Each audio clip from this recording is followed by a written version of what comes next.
Nisboere word met trots geborg deur Laveld Agrochem en JAC Motors. Saam boer ons vooruit. Hier sal jy boer. Hier sal jy boer.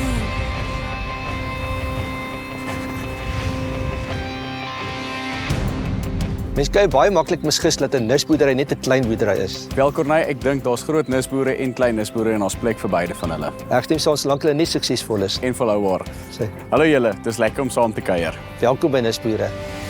In hierdie episode van Nisboere, ons basis is hierdie week die bekoorlike Banhoek Lodge in Stellenbosch. Dis 'n bestemming vir die fynproewer. Puikakkommodasie, pragtige uitsigte, 'n verskeidenheid aktiwiteite, elke moontlike gerief en gasvryheid sonder weergaar. Die eerste nisboerdery in hierdie episode is 'n familiesaak, Mount Joy Farms. Die plaas spesialiseer in pruime. Daarna besoek ons Blueberry Bar net buite Stellenbosch. Hier word vars bloubessies met sorg verbou en verwerk. Hier is Corneille en Nicolas.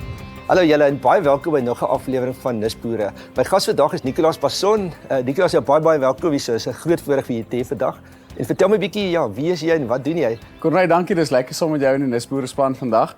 So ja, ek is Nicolas, ek kom van 'n klein dorpie Villiersdorp af, nie te ver van waar ons vandag sit nie. Ja. En ja, groot geword op die plaas. Ek moet sê ek dink ek is eintlik baie bevoorreg om te kan sê ek het groot geword in die landbou op my voorstoep. En ja, na skool is ek Stellenbosch Universiteit toe, landbou gestudeer daar.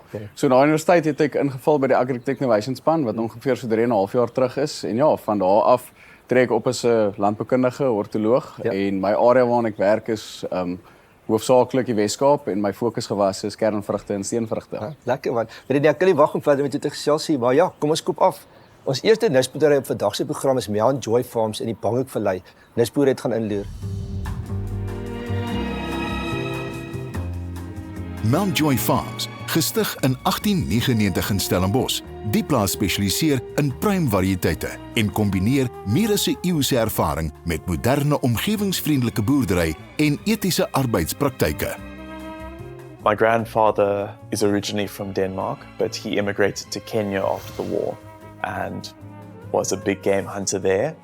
And the money that he made from big game hunting eventually bought his own farm in the highlands. And he farmed that for probably the next 20 years. And after independence, they decided that, well, they actually had a choice. They could either immigrate to Canada, Australia, or South Africa, but they didn't want to leave Africa. So my grandfather decided to immigrate down to South Africa. But that's when he bought Mount Joy. And when he bought the farm, we had various crops such as apples, pears, plums, cherries, but also livestock. And my grandfather did that for a few years, and when he passed, my grandmother took it over. My father decided to take it over and run it as a side business. He's actually an advocate by trade, but we wanted to keep the family legacy going in some capacity. And yeah, I sort of got involved in the family business about 5 years ago.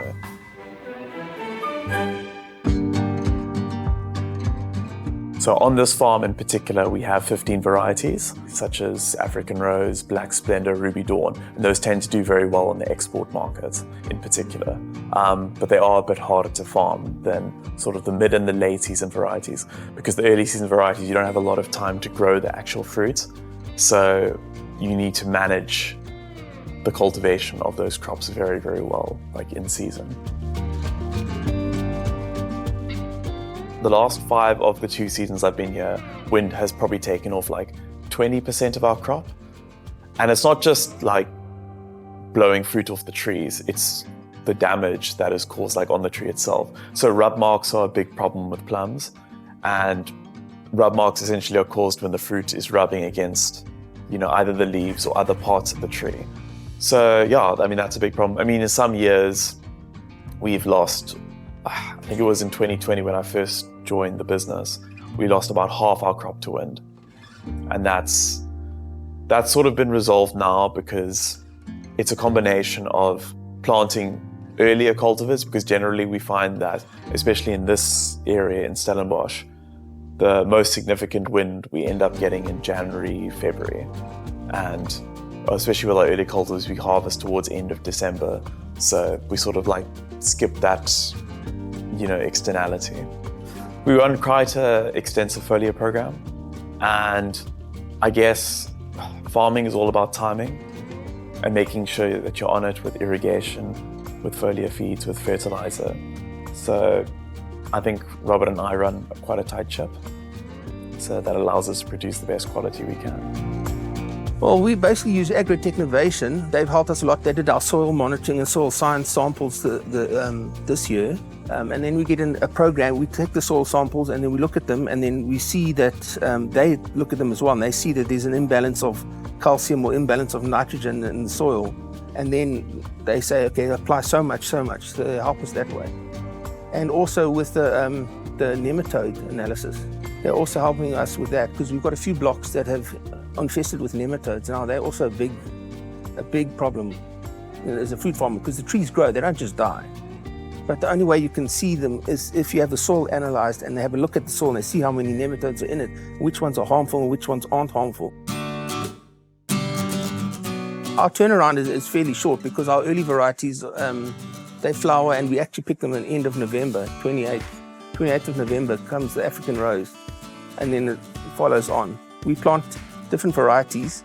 As Mark said, we plant 15 different varieties, all aimed at getting to the different markets. We've got the early varieties that go into early market, mid-season varieties, and then the end-of-season varieties. Obviously, you command a premium with the early varieties and the late-season varieties, because there's no fruit in the market.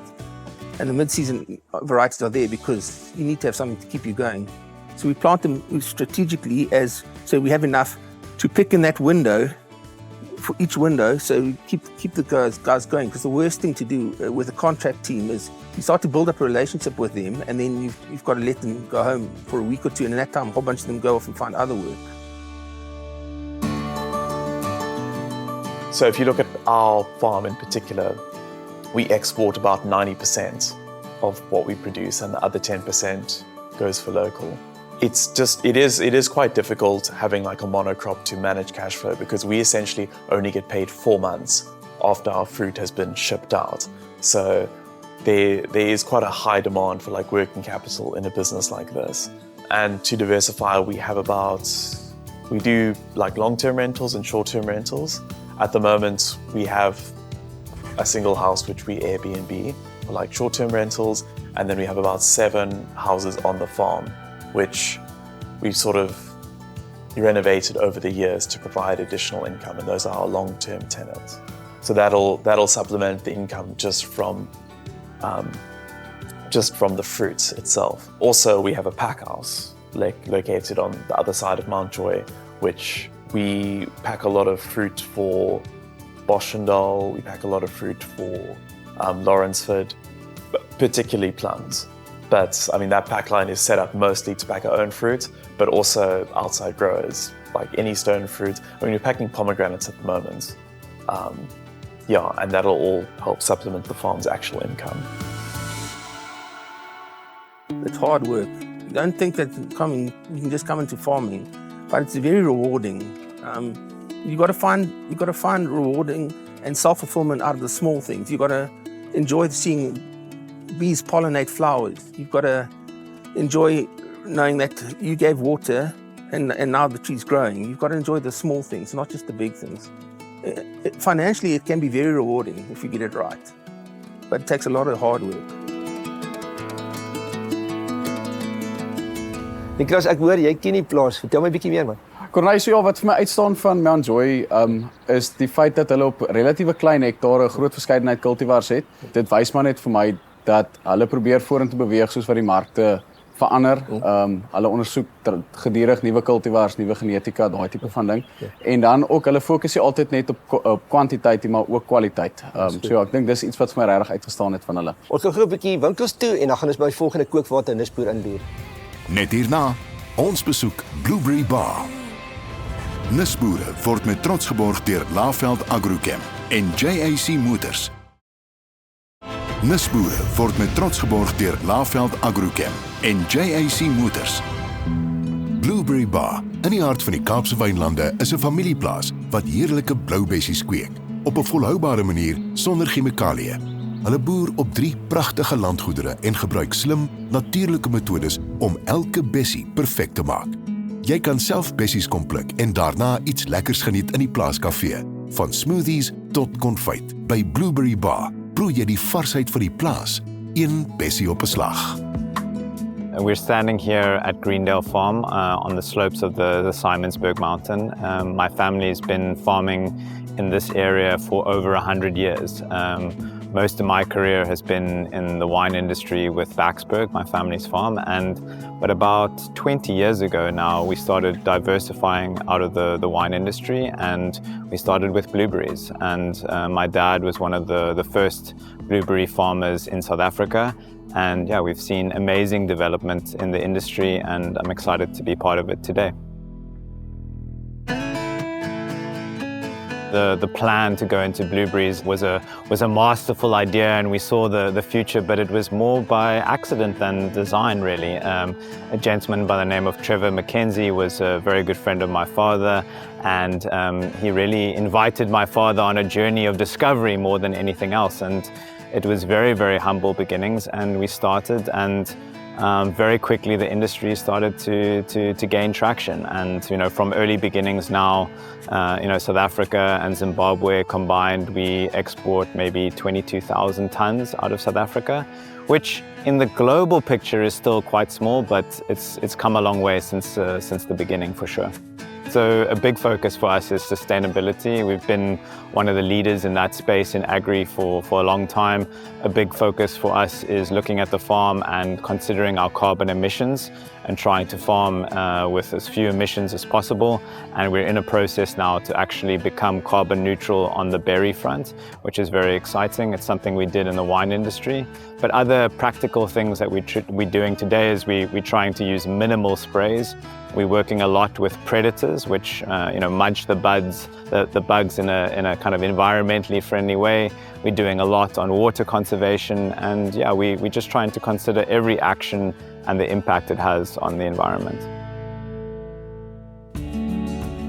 So we started a little farm shop maybe 5 years ago, and again, it was a vehicle basically to sell second-grade fruit directly to the public. And there was just this most amazing response, and it's gone from a little Wendy house to a full-on farm store, and we invite people, the public can come and enjoy a range of products. So now you can buy anything from cold-pressed blueberry juices to an amazing Belgian chocolate made with blueberries to different baked goods, and people can come and enjoy those range of products. And then during the season, we allow people to come and actually pick berries for themselves. So it's a really fun experience, and it's amazing to see people connect with the farm and the source of their food. So we wanted to bring something interesting to juices, and from my wine sort of background, I thought, could we come up with a range of blueberry juice blends? So we've got one that's called Blue Fire, which involves blueberry juice, turmeric, and a whole bunch of different spices. We have something called Zesty Blue and Blue Ice, and they involve a whole bunch of different ingredients. And so you can taste the lineup of cold pressed juices, and let me say they're the Rolls Royce of blueberry juices. There's absolutely no additives, and yeah, they're delicious. So, I think the next stage of our blueberry or berry journey revolves around moving up the value chain a little bit. So 2 years ago, we invested in a company called Seafruit, which does marketing and sales and distribution of berries in South Africa, and then also services the Middle and Far East and parts of Europe as well. And they look at the basket of berries, so not just blueberries. They work with gooseberries, blackberries, raspberries, and they work with both fresh and frozen product. And so, this year we've signed some really great contracts going into Europe for frozen IQF fruit. And so, it's exciting to now see from the start, from the plant, through the pack house and to final consumers and customers, and manage that process. So it's been a very exciting journey to be involved in that company as well. You have to line up a number of different things in order to be successful, from, let me say, the farming side to where you're located, to considering the site and the weather around that site, to, cold chain. Blueberries are very sensitive around cold chain, so you have to manage that well. Then you have to, obviously, like all fruit, understand, which market you're servicing, whether it's local or exports. So you really have to, I would say, consider where you want to be in that, value chain if you want to get into berries. Net hierna, ons gesels met Nicolaas Passon van Agri Technovation. Nisboere word met trots geborg deur Laveld Agrochem en JAC Motors. Nisboere word met trots geborg deur Laveld Agrochem en JAC Motors. Welkom terug julle. Nicolaas, jy het net 2 lekker insets gekyk oor die vrugtebedryf en ek weet jou hart laat warm klop. Sê my, beide hierdie is ouens wat redelik op groot skaal boer, maar is groot skaal 'n vereiste om aan die gang te kom? Kornei, skaal help definitief in landbou. Indien jy op 'n groter skaal boer, help dit om jou eenheidskoste af te bring. Maar ek dink nie dit beteken dat 'n ou wat 'n medium skaal of 'n klein skaal boer is, dat hulle nie 'n bestaan kan maak nie. Op die einde van die dag dink ek gaan dit oor hoe voeg jy waarde toe tot jou eie produk, watter markte druk jy jou produk in. Dit is dalk, ek dink dit gaan meer oor die kombinasie van 'n verskeidenheid faktore as net oor om na skaal te kyk. En ek ons het gesien die ouens is oop om bietjie te diversifiseer, maar soos jy by die plase kom, wat tel jy op van ouens wat hulle self rad vir die veranderende markomstandighede? Kornei, ek dink deesdae landbou in Suid-Afrika beweeg relatief vinnig vorentoe en ek dink dis belangrik vir ons boere om saam met tegnologie en wetenskap vorentoe beweeg in die bedryf. Ek dink ons as Suid-Afrikaners doen redelik goed met ons probeer bybly met marknavorsing, nuwe kultivars, nuwe genetika, daai tipe van dinge. Ek dink dis net in die huidige situasie is dit vir my baie belangrik dat mense nie moet agterraak nie of 'n boer moet versigtig wees om agter te raak deur vaste klou aan ou bestuurspraktyke. Ek sê altyd, dis nie verkeerd, die ou goed is nie altyd verkeerd nie, alles moet altyd prakties gehou word, maar moenie bang wees vir verandering en vooruitgang nie. Dit wat julle partytjie toe bring, en ek weet dis altyd vir ons van Laveld Agrochem kant ook 'n moeilike gesprek. Jy probeer iemand oorreed om geld nou te spandeer wat hy nie noodwendig in sy kontantvloei het nie, maar om 'n baie groter opbrengs later te kry. Maar is dit so eenvoudig van spandeer nou 'n rand en kry 10 rand se voordele later, of is dit 'n tydsame proses? Korrek, ek dink uit 'n chemie oogpunt uit gaan 'n mens definitief daar sekere faktore of sekere produkte of iets wat jy dadelik mee effek kan kry. Maar ek dink voeding oor die algemeen, ek probeer nou vir die ouens sê, dis ons is in 'n langtermyn besigheid. Ons is hier om vinnige besigheid te doen nie. So op die einde van die dag mens moet maar 'n bietjie geduld gebruik. Ek sê partykeer vir die ouens dit wat ons nou insit, ons gaan dalk hierdie seisoen die vrugte plukkie, maar ons gaan dalk die vrugte plukkie seisoen daarna of selfs die seisoen daarna, afhangend van wat die situasie is. Maar ek dink dis belangrik om te besef dat ons wat met permanente gewasse werk, ons is in dit vir die langtermyn, nie net vir vandag en vir môre nie. Ja, dit maak sin, en bedoel presisiedienste, julle gebruik letterlik tegnologie en presisie net om bietjie fyner te kyk en te meet. Is daar enigiets spesifieks wat jy nou al die laaste 3 jaar opgetel het wat jy kan sterk aanbeveel? Korrek, ek dink iets wat Agri Technovation baie goed doen is ons samel baie goeie data in en ons het 'n goeie manier om daai data prakties aan die boer oor te dra en dan wel data gedrewe besluite te neem op die plaas om sodoende ons produksies te optimaliseer op die ouend van die dag. Ek dink iets wat ons by Agri Technovation ook baie fokus op is om die boer ook sterker te maak om vir hom kennistafel toe te vat en vir hom te leer. Ons probeer met ons kaarte teen ons bors loop en nie ons inligting deel, ons probeer dit soveel as moontlik met die boere deel om daai ou ook sterker te maak op sy eenheid waarop hy moet fokus. Ja, spesifiek so 'n ding wat jy doen, wat hulle praat van jou voetspore wat jy op die plaas agterlos. Dit is nie 'n e-pos en 'n WhatsApp en 'n oproep, jy kom op die plaas, jy kom by die persoon en soos jy sê, jy vat die data en jy stap eintlik 'n lang pad en 'n bou 'n verhouding met die kliënt. En dit is ook met seker maar 'n langtermyn plan is. Ja, verseker, ek stem 100% saam met jou Kornei. Ons het 'n baie goeie manier ons data tentoonstel, maar op die ouend van die dag, dis die voetspore en die woorde wat vir jou help, wat help sin maak uit die data uit. Data kan net soveel doen en jou oog in die boord kan ook net soveel doen. Ek dink dit gaan op die ouend van die dag oor die kombinasie van die twee en hoe jy dit gebruik om vorentoe te gaan. Ek dink jy self nog 'n jong man op jou ID, maar ek weet wysheid is al die kennis van 'n ou persoon, maar die kinders wat deesdae gaan, of die kinders, die jong mense wat gaan studeer en dan terugkom met al hierdie planne van AI en tegnologie wat hulle geleer het, hoe ontvanklik is sê maar hulle paas of die ouer gade op die plase dan ook vir hierdie nuwe tegnologie? Kornei, ek het ja, soos jy sê, ek is ook nog deel van die nuwe generasie en daar's wel 'n groot klomp 'n groot deel van die nuwe generasie wat nou oorskuif na die plase toe ook betrokke raak op hulle paas by hulle pa se besigheid en daai tipe van ding. En daar is definitief, ek kan agterkom die behoefte na beter tegnologie en daai tipe van dinge is wel daar. Ons probeer dit altyd aan ons kant. Ons probeer tegnologie plaas toe vat, maar op die einde van die dag ons probeer daai tegnologie ook bruikbaar maak vir die boer self. Ons sê maar altyd vir die ouens dit help niks as jy hierdie wonderlike stelsel het, maar jy kan hom nie implementeer of jy kan hom nie toepas fisies op jou plaasie, maar ek dink daar's definitief 'n toename in die aanvraag op tegnologie op plase. Dus kom amper ons in van 'n tyd, maar sê my net, ek weet selfs van Laveld kant, dit is altyd vir Agritech Innovation baie gas gegee en dis weet julle het vreeslik uitgebrei in die buiteland. Dan sê jy nee, maar nou sien ons julle te min, julle is te besig, maar daar's tog seker voordele want dit wat julle sien, ek weet julle het takke in Amerika en Australië, Nieu-Seeland, maar dit wat julle daar sien en leer kan seker weer hier toegepas word. Corneille, ek dink die kere wat ek nou al aan die kant die water was, het ek net as ek terugkom besef ek net eintlik wat so ongelooflike goeie boere ons in Suid-Afrika het en ek dink ons hoef regtig waar vir niemand terug te staan nie as ek vat die uitdagings wat ons elke dag beleef, het sy dit klimaatstoestande is maar iets wat heeltemal buite ons beheer is iets byvoorbeeld soos die hawens, die logistiek. Ons vrugte moet regtig baie ver op die water reis om by die regte spesifieke markte uit te kom.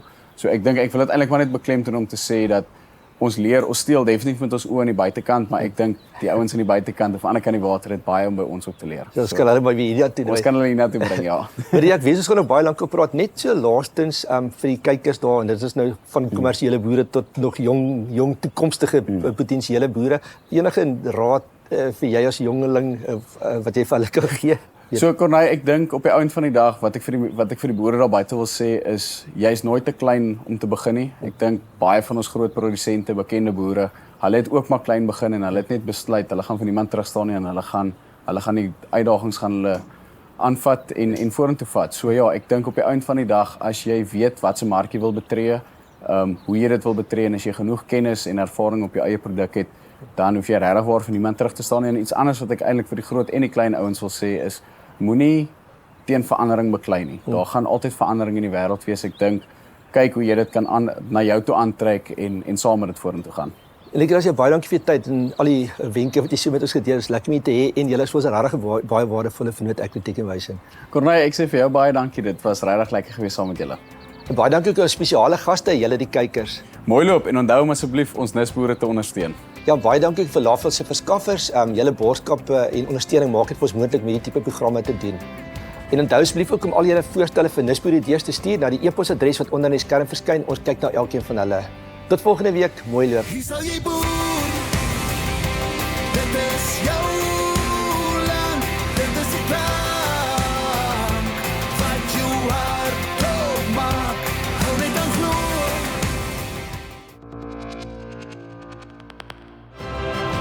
Nisboere word met trots geborg deur Laveld Agrochem en JAC Motors. Saam boer ons vooruit.